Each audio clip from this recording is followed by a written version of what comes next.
മഹത്വത്തിലും ഇവിടെയുള്ള ദൈവജനമായി വലിയവനായ ദൈവത്തിനെ ആരാധിക്കുവാൻ ലഭിച്ച അവസരത്തിനായിട്ട് ദൈവത്തെ സ്തുതിക്കുന്നു. വേദഭാഗം ഉൽപ്പത്തി പുസ്തകത്തിൽ വായിക്കാൻ ആഗ്രഹിക്കുന്നു. ഉൽപ്പത്തി പുസ്തകം 32-ാം അധ്യായത്തിന്റെ 20-ാം വാക്യം, ജെനസിസ് chapter 32 verse 20. അവിടെ നാം എന്റെ പശ്ചാത്തലം നമുക്കറിയാം. യാക്കോബ് ഏശാവിനെ കണ്ടുമുട്ടാൻ പോകുന്ന ഒരു പശ്ചാത്തലമാണ്. എന്റെ സാഹചര്യം വ്യക്തമായിട്ട് അറിയാം. കണ്ടുമുട്ടുന്നതിന് മുമ്പ് യാക്കോബ് പറയുന്ന വാക്കുകളാണ് 32-ാം അധ്യായത്തിന്റെ 20-ാം വാക്യത്തിൽ. അത് നിന്റെ അടിയൻ യാക്കോബ് പിന്നാലെ വരുന്നെന്ന് അവൻ കൽപ്പിച്ചു. എനിക്ക് മുമ്പായി പോകുന്ന സമ്മാനം കൊണ്ട് അവനെ ശാന്തമാക്കിയിട്ട് പിന്നെ ഞാൻ അവന്റെ മുഖം കണ്ടുകൊള്ളാം, പക്ഷെ അവൻ എന്നോട് ദയ തോന്നുമായിരിക്കും എന്ന് പറഞ്ഞു. എനിക്ക് മുമ്പായി പോകുന്ന സമ്മാനം കൊണ്ട് അവനെ ശാന്തനാക്കി.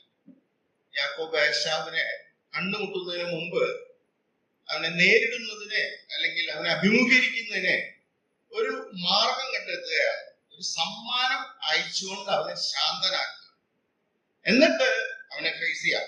അതിനുശേഷം അവന് ദയ തോന്നുമായിരിക്കും. നമുക്കറിയാം, യാക്കോബ് വളരെ ഭയപ്പെട്ടുകൊണ്ട് തന്നെയാണ് പോകുന്നത്. അവൻ പ്രാർത്ഥിക്കുന്നുണ്ട്. കർത്താവെ, 10-ാം വാക്യത്തിൽ അവന്റെ പ്രാർത്ഥന കാണാം. അവിടെ നാം വായിക്കുന്നു, അവൻ ഭയപ്പെട്ട് 13-ാം വാക്യത്തിൽ പറയുന്നു, തന്റെ പക്കൽ ഉള്ളതിൽ തന്റെ സഹോദരനായ ഏശാവിന് സമ്മാനം വേണ്ട. അപ്പോൾ അവിടെ ഈ സമ്മാനം അവൻ കൊടുക്കുന്നത് തന്റെ പക്കൽ ഉള്ളതിൽ നിന്ന്, അവന്റെ കയ്യിലുള്ള ആടുമാടുകളിൽ നിന്ന് അല്ലെങ്കിൽ മൃഗസമ്പത്തിൽ നിന്ന് ഉള്ളതിൽ നിന്നാണ് കൊടുക്കുന്നത്. അങ്ങനെയാണ് ശാന്തനാക്കുവാൻ പോകുന്നത്. നാം ഇവിടെ എനിക്ക് മുമ്പായി പോകുന്ന സമ്മാനം കൊണ്ട് അവനെ ശാന്തനാക്കിയിട്ട് നമ്മളവിടെ വായിക്കുമ്പോൾ അപ്പീസിംഗ് വിത്ത് ദ പ്രസൻസ്, ഒരു പ്രസന്റ് കൊണ്ട്, ഒരു സമ്മാനം കൊണ്ട് അവനെ ശാന്തനാക്കുകയാണ്. നാം പ്രാരംഭത്തിൽ കേട്ടു, പ്രായശ്ചിത്തയാഗമായി തീർന്നു. അതേ പദപ്രയോഗം തന്നെയാണ് ഈ വാക്ക് നമുക്ക് കാണാൻ കഴിയുന്നത്. അവിടെ ശാന്തനാക്കുക എന്ന് പറഞ്ഞാൽ അവനെ, അല്ലെങ്കിൽ എപ്പിസിയ എന്ന് പറഞ്ഞു കഴിഞ്ഞാൽ പ്രായശ്ചിത്തമാകുക. എന്താണ് പ്രായശ്ചിത്തം? റോമലേഖനം 5-ാം അധ്യായത്തിന്റെ 2-ാം അധ്യായത്തിന്റെ 25-ാം വാക്യത്തിൽ വായിക്കുന്നുണ്ട്, ആ തന്റെ രക്തം മൂലം പ്രായശ്ചിത്തമാവാൻ. പ്രായശ്ചിത്ത ഭരണം എന്ന് പറഞ്ഞാൽ ദൈവത്തിന്റെ നീതി എന്താവശ്യപ്പെടുന്നുവോ ആ നീതി പൂർണ്ണമായി ക്രൂശിൽ നിർവഹിച്ചുകൊണ്ട് ദൈവത്തിനെ പ്രസാദിപ്പിക്കുക. അതാണ് പ്രായശ്ചിത്തം എന്ന് പറഞ്ഞു കഴിഞ്ഞാൽ. അത് ദൈവം സാറ്റിസ്ഫൈ ആവും, ദൈവം അതിൽ സംതൃപ്തനാവും, എന്നാൽ മാത്രമേ ആ നീതി നിറവേറുകയുള്ളൂ. ഇവിടെ യാക്കോബ് കൊടുക്കുന്ന ആ സമ്മാനം നമുക്കറിയാം ഉള്ളതിൽ നിന്നാണ്.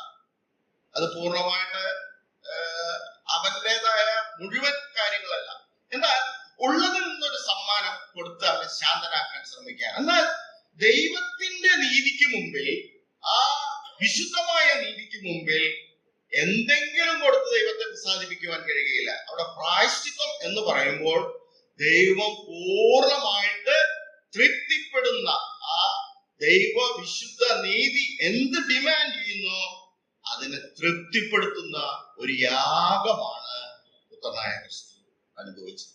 ഇന്ന് പ്രഭാതത്തിൽ നമുക്ക് വേണ്ടി മുമ്പേ കടന്നുപോയ ആ പുത്രനെ നമുക്ക് ഓർക്കാം.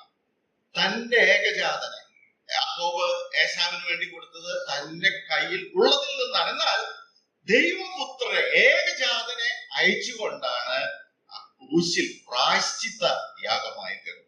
Fully satisfied. ദൈവം പ്രസാദിച്ചു ആ യാഗത്തിൽ. ഒരു ചെറിയ സമ്മാനം കൊണ്ടല്ല, സ്വന്തം പുത്രനെ യാഗമായി തീർന്നു. എന്ത് ദൈവത്തിന്റെ നീതി ആവശ്യപ്പെടുന്നു? പ്രിയ ദൈവമക്കളെ, നമുക്ക് ദൈവത്തെ ശാന്തമാക്കുവാൻ അല്ലെങ്കിൽ നമുക്ക് സമാധാനിപ്പിക്കുവാൻ നമ്മുടെ പ്രവൃത്തി കൊണ്ട് ഒന്നും സാധ്യമല്ലായിരുന്നു. എന്നാൽ പുത്രനായ ക്രിസ്തു യേശു ക്രൂശിൽ ആ വലിയ പ്രവൃത്തി ചെയ്തു. തനിക്കുള്ള ഏകജാതനായ പുത്രനെ സമ്മാനിച്ചുകൊണ്ട് ആ നീതി നിറവേറി. അത് നിമിത്തം അവന്റെ മുഖത്തേക്ക് നോക്കുവാൻ നമുക്ക് യോഗ്യത ലഭിച്ചു. യാക്കോബിന് ഉറപ്പില്ല അവൻ പ്രസാദിക്കുമോ.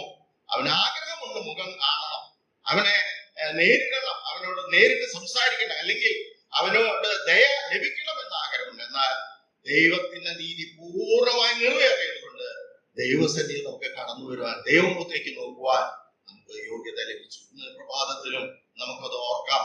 ചുങ്കക്കാരൻ ആ നിൽക്കുന്ന കാഴ്ച ആ ദൈവനീതിയുടെ അടിസ്ഥാനത്തിലാണ്. ഒരു പ്രവൃത്തി കൊണ്ടുമല്ല.